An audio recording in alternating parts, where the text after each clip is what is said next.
Para que venga con brown.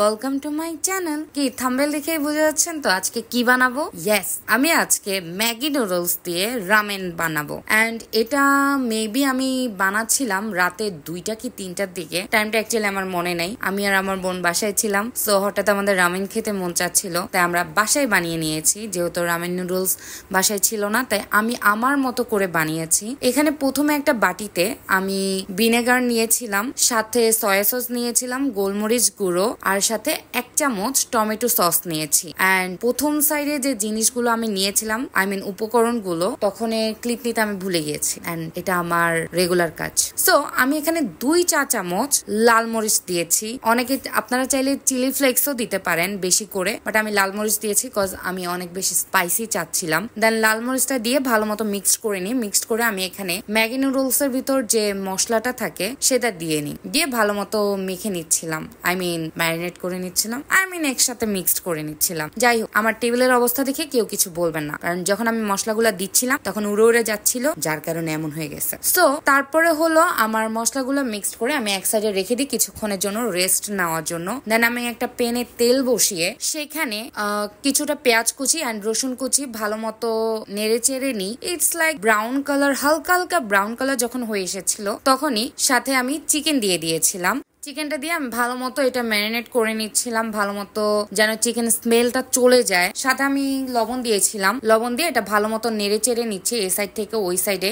কিছুক্ষণ নাড়াচাড়া করব আমি। কিছুক্ষণ নাড়াচাড়া শেষে চিকেনে আমি পানি দিয়ে দিচ্ছি। পানির পরিমাণটা দিবেন আপনার নুডলস এর কোয়ান্টিটির উপর। আমার নুডলস এর কোয়ান্টিটি ছিল 2 প্যাকেট, দ্যাটস আমি এতটুকু পানি দিয়েছি। মেবি আমি এখানে গ্লাস সমান পরিমাণ পানি দিয়েছিলাম। দিয়ে আমি চিকেনটা একসাথে দিয়ে দিব। আপনারা চাইলে চিকেনটা, আমি যেহেতু চিকেন গ্রিল করব, আপনারা চাইলে আলাদা গ্রিল করতে পারেন, বাট আমি চিকেন স্টুটা চাচ্ছিলাম যেন এই চিকেনের ফ্লেভারটা আমার নুডলস সিদ্ধ করার সময় নুডলস এর মধ্যে যায়। দ্যাটস ওয়াই আমি চিকেনটা একই স্যুপের মধ্যেই চিকেনটা সিদ্ধ করে নিয়েছিলাম। আই মিন চিকেন সিদ্ধ যে পানিতে করতেছিলাম সেই পানিতেই আমি নুডলসটা সিদ্ধ করব। সো চিকেন গুলা দেওয়ার পরে আমি কিছুক্ষণ পরে এখানে ফুলকপি দিয়ে দিই। আপনারা চাইলে অন্যান্য সব ভেজিটেবলস দিতে পারেন, আপনারা যা যা খেতে পছন্দ করেন দিতে পারেন। আমি ফুলকপিটা দিচ্ছি কজ আমি এটা একটু বয়েল করে নিব, কারণ এটা যখন সর্টে করব আমার কাঁচা কাঁচা খেতে ভাল লাগে না, একটু একটু কাঁচা কাঁচা থাকে। আমি ব্রোকলিটা সর্টে করে খেতে পারি, but I don't know Y আমি ফুলকপিটা সর্টে করে খেতে পারি না। তার জন্য আমি আগে একটু সিদ্ধ করে নিই। সিদ্ধ দেওয়ার পরে সেখানে আমি যে সসটা মিক্সড করে রেখেছিলাম সেটা দিয়ে দিই। ফুল সসটাই আমি এখানে দিয়ে দিয়েছি।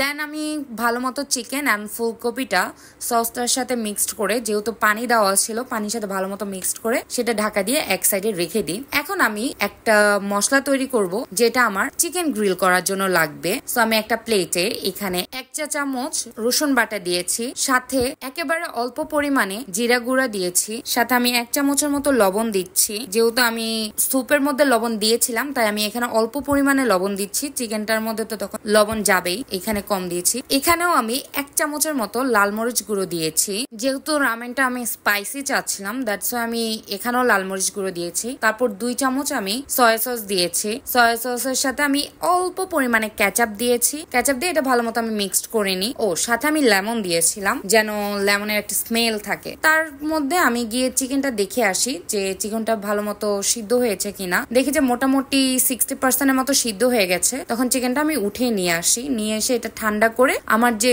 মশলাটা আমি মিক্সড করে রেখেছিলাম সেখানে ভালো মতো চিকেনটা দিয়ে আমি ম্যারিনেট করে নিয়েছি। অ্যান্ড অবভিয়াসলি এটা আমি গরম গরম ম্যারিনেট করি নাই, আমি টাইম নিয়ে ম্যারিনেট করেছি, এটা ঠান্ডা হতে দিয়েছি। তার মধ্যে গিয়ে আমি ফুলকপিটা দেখলাম যে এটা সিদ্ধ হয়েছে কিনা।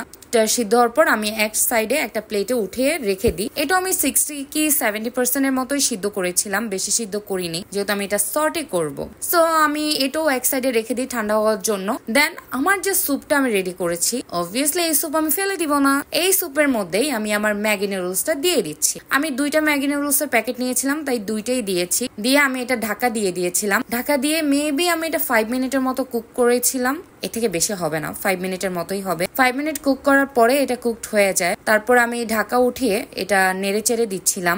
আমি নুডলসটা ভেঙে দিইনি, আমি চাচ্ছিলাম এটা ফুল লম্বা থাকুক, তা আমি এটা ভেঙে দিইনি। আপনারা চাইলে ভেঙেও দিতে পারেন, ইটস ওকে। আমি আস্তে ধীরে নাড়তেছিলাম, আমি চাচ্ছিলাম না নুডলস গুলো ভাঙুক। তারপর নাড়াচাড়া করে আমি এক সাইডে রেখে দিয়েছি। আপনারা খেয়াল রাখবেন পানিটা বেশি কমে যাচ্ছে কিনা, কজ আমরা সবাই একটু সুপি রামেন পছন্দ করি, তার জন্য খেয়াল রাখবেন যেন স্যুপটা বেশি শুকিয়ে না যায়। তো তার মধ্যে আমি গিয়ে সেম প্যানেই আমি অল্প একটু তেল দিয়ে চিকেনটা গ্রিল করে নিই। চিকেনটা গ্রিল করার পরে আমি এখানে ক্যারেট সটে করে নিয়েছিলাম, আমি এখানে ক্যাবেজ সটে করেছিলাম, সাথে আমি অল্প একটু লবণ দিয়েছিলাম। দেন আমি আমার ফুলকপিটা সটে করে নিই, সেখানেও আমি অল্প একটু লবণ দিয়েছিলাম। মেনলি আমি সবগুলা হালকা হালকা লবণ দিয়ে সটে করে নিয়েছিলাম। অনেকে চাইলে আপনারা গোলমরিচও দিতে পারেন সাথে, আমি গোলমরিচ ইউজ করিনি। তারপর একে একে সুন্দর করে আমি সবগুলো সাজিয়ে নিচ্ছিলাম। আমি প্রথমে বলে আমার চিকেন স্যুপ সহ নিয়েছি, তারপর চিকেন গুলো ছোট ছোট করে কেটে এক সাইডে দিয়েছি, এক সাইডে আমার বাঁধাকপিটা দিয়েছি, দেন আমার গাজরটা দিয়েছি, ফুলকপিটা দিয়েছি,